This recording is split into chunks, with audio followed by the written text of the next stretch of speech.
Baiklah, pada kesempatan ini saya ingin membagikan kepada teman-teman sekalian berkaitan dengan eh, aplikasi SPSS ya. Kita klik di sini SPSS ya, kita buka ya, run ya. Oke, aplikasinya kita buka dulu. Kita kebetulan pakai version 25 ya. Jadi SPSS, aplikasi SPSS, jadi kita disambut di sini dengan sebuah pop-up ya. Welcome to IBM SPSS Statistik. Bisa kita close melalui ini atau ini. Ini cuma informasi sisa berapa hari limit daripada aplikasi kita untuk kita perbaharui payments-nya ya, pembayarannya ya. Untuk kita perbaharui lisensinya ya. Jadi, oke. Ini adalah user interface daripada aplikasi SPSS. Jadi bisa kita lihat semua di layar ya. Ada menu file, edit, view, data, transform, analyze, graph, sama utilities, kemudian extension, window, dan help, menu bantuan ya.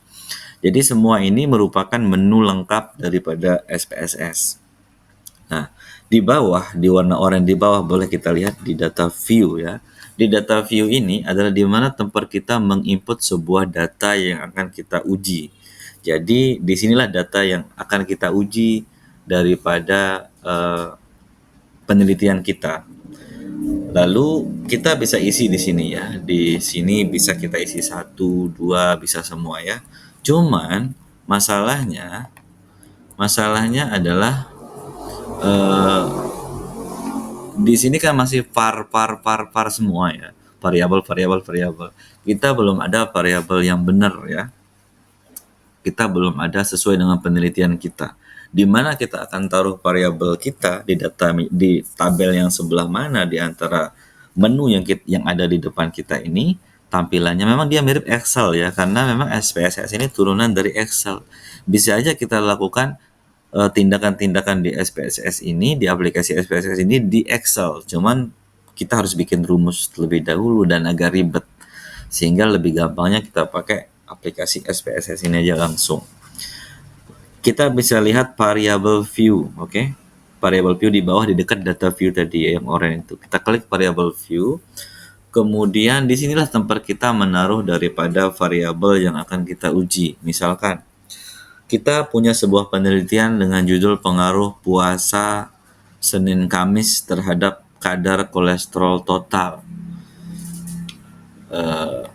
lansia misalkan. Jadi bisa kita tulis variabelnya pertama responden. Jadi responden R, kita taruh aja R di sini, kita singkat, dan label di sini sebagai tempat kita naruh kepanjangan dari singkatan kita tadi, responden. Lanjut kita ke kadar puasanya. Jadi atau responden yang kita uji ini ada yang puasa, ada yang tidak puasa, sama yang rutin puasa. Ada yang puasa jarang sama rutin, sama yang ada yang tidak puasa sama sekali misalkan. Kita bisa taruh di values. Jadi ada responden ini kita tarik aja lurus ke pinggir ya, ke kanan ya. Ada value. Nah, di value ini kita bisa isi dengan value yang pertama yaitu 1 misalkan. 1 ini dia rutin puasa. Dia rutin puasa. Yang kedua, kita kasih label jarang puasa. Yang ketiga, dia tidak pernah puasa Senin Kamis. Nah, setelah kita kasih label semacam ini, kita klik aja button OK ya. Nah, setelah kita klik button OK, dia sudah masuk values-nya. Lanjut kita kepada variabel selanjutnya. Berapa sih tingkatan usia dari responden kita? Berarti TU atau U aja misalkan. U. Responden kita taruh usia di labelnya ya. Jadi ada kita singkat U, panjangannya usia. Values-nya gimana? Berarti misalkan 1 lansia atau dewasa, apa ya? Dewasa. 2 lansia. 3 usila, misalkan usia lanjut ya. Ada 3 ini. Kita oke ya. Lalu kita lanjut kepada measure atau di desimal dulu ya. Apakah dia ini butuh desimal? Datanya tidak. Kita lihat dulu di measure-nya ya. Measure ini yaitu skala data ya. Kita tarik ke kanan aja ya, di tempat kursor saya taruh ya. Di sini skala datanya apa? Kalau dia rutin, kemudian jarang dan tidak sama sekali, kemungkinan itu dia bertingkat. Bukan kemungkinan ya, dia bertingkat. 1 lebih baik dari 2, 2 lebih baik dari 3. Maka dia ordinal ya. Kemudian usia, dewasa, lansia, usila. 1 lebih muda dari 2, 2 lebih muda dari 3. Berarti dia ordinal juga, bertingkat. Nah, setelah itu tentunya dengan 1, 2, 3 tentu tidak ada koma kan, bukan 1,2, 1,5 bukan. Maka desimalnya bisa kita kasih 0 aja di sini. Di sini juga bisa kasih 0. Oke, sehingga satunya beneran jadi 1 ya. Kita lihat data view. Nah, di data view yang par-par tadi non aktif tadi seperti yang di sebelah kanan ini, dia udah kelihatan R yaitu responden kita, tempat kita taruh. Makanya pentingnya nanti setelah kita melakukan penelitian, data-data hasil penelitian itu kita lakukan editing sama coding ya. Kita lakukan pengkodean seperti yang kita lakukan sekarang ini. Tapi kita lakukan dulu secara manual, baru kita import ke dalam SPSS untuk kita uji statistiknya. Kita lanjut, misalkan ada variabel yang kita tampilkan lagi, misalkan apa ini? Tingkat pendidikan misalkan. Nah, tingkat pendidikan nanti bisa kita kasih value misalkan 1 SD, 2 SMP, 3 SMA. Nah, misalkan kayak gini nih.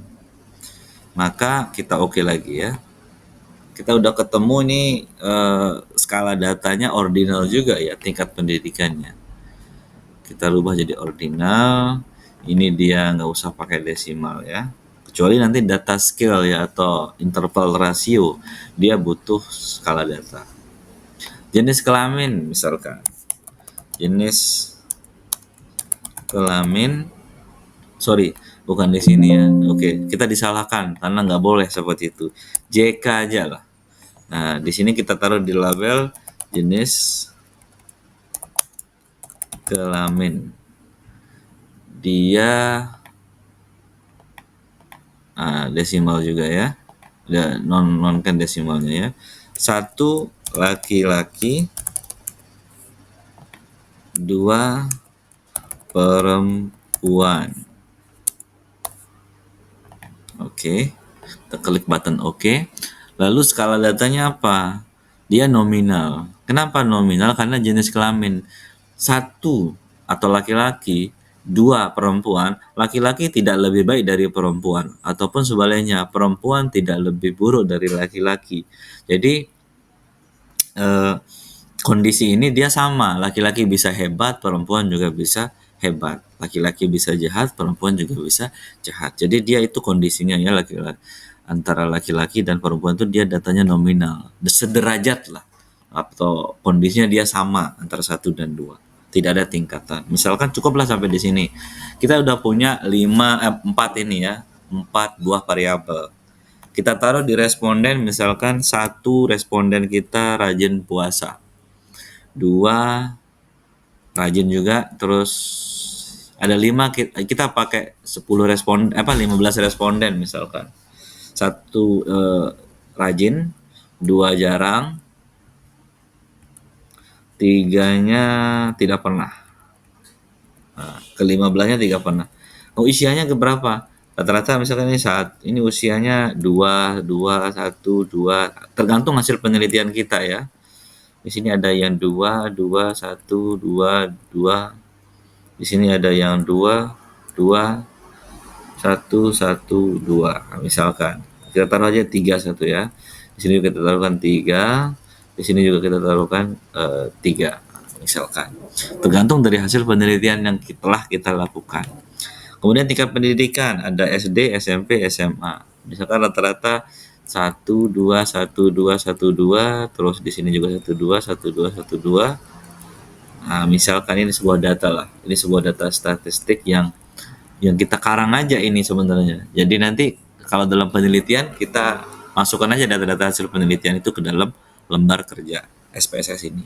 Lanjut ke jenis kelaminnya, ada yang laki-laki, ada yang perempuan, perempuan, perempuan, laki-laki, perempuan, laki-laki, perempuan, laki-laki, laki-laki. Nah, misalkan. Oke. Lalu bagaimana cara kita keluar daripada, bagaimana cara kita menyimpan daripada file yang telah atau lembar kerja yang sudah kita isi? Kita klik file, kita klik save as. Kita masukkan di sini lat 1. Save. Oke.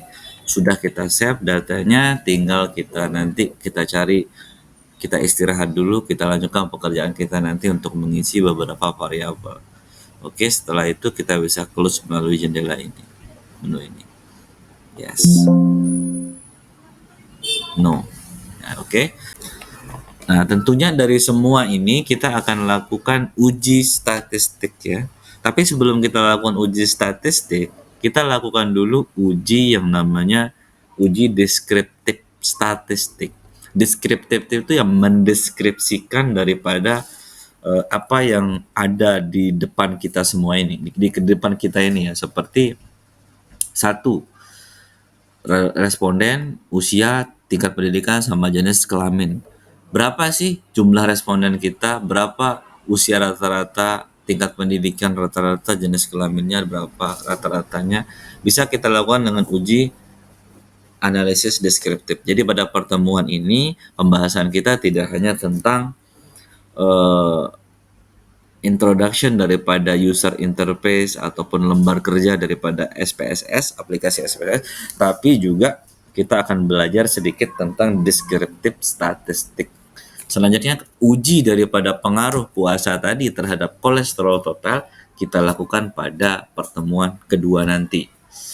Dan kita caranya untuk kita lakukan analisis deskriptif atau deskriptif statistik, kita ujinya caranya klik analyze, kemudian kita klik deskriptif statistik, lalu kita pilih deskriptif. Oke, sesuai dengan apa yang nampak di layar ya. Kita klik deskriptif. Mana yang kita mau uji? Misalkan tingkat pendidikan sama jenis kelamin sama usia misalkan. Kita masukkan. Kita masukkan ke dalam variabel S. Selanjutnya kita option, klik button option, kita pilih main, standar deviasi minimum maksimum. Mau yang lain bisa juga, mau varian, mau rank, mau sum jumlahnya, tergantung keinginan kita. Misalkan kita tetapkanlah seperti yang udah dicentang ini. Kita klik klik continue, button continue, kita klik button OK. Maka muncullah hasilnya seperti ini. Usia rata-rata responden kita adalah 2. 2 itu berarti lansia. Berarti betul penelitian kita sudah terhadap lansia. Tingkat pendidikan dan rata-rata dari responden kita adalah 1,53. Dibulatkan aja kalau seperti ini jadinya berapa? Rata-rata ya di SMP, SD ya, rata-rata di SD tingkat pendidikannya ya. Jenis kelaminnya ada, kita nggak masukkan anunya tadi ya. Jenis kelaminnya di sini 2, 1,5 berimbang dia 1,53 ya. Jadi ada nilai minimum mainnya 1,53 ya, rata-ratanya 1,53. Jadi inilah dia daripada deskriptif statistik daripada responden kita dari usia, tingkat pendidikan, dan jenis kelamin. Barulah ini yang bisa kita masukkan ke dalam penelitian kita, ke dalam tesis ataupun skripsi kita, ataupun KTI, jurnal, dan lain sebagainya. Data-data yang sudah menjadi yang sudah dianalisis seperti ini. Selanjutnya, data ini kita bisa simpan, output hasil ini bisa kita simpan dengan klik button file, menu file ya. Kita klik save. Nah, misalnya kita masukkan outputnya di sini lat 1. Nah, ingat save as type-nya pure files, SPV. Jadi dia hanya viewernya aja ya, menampilkan output hasilnya aja. Oke, kita save. Baru kita close melalui ini atau file exit. Terserah mau pilih mana aja kan. Nggak usah ya. Jadi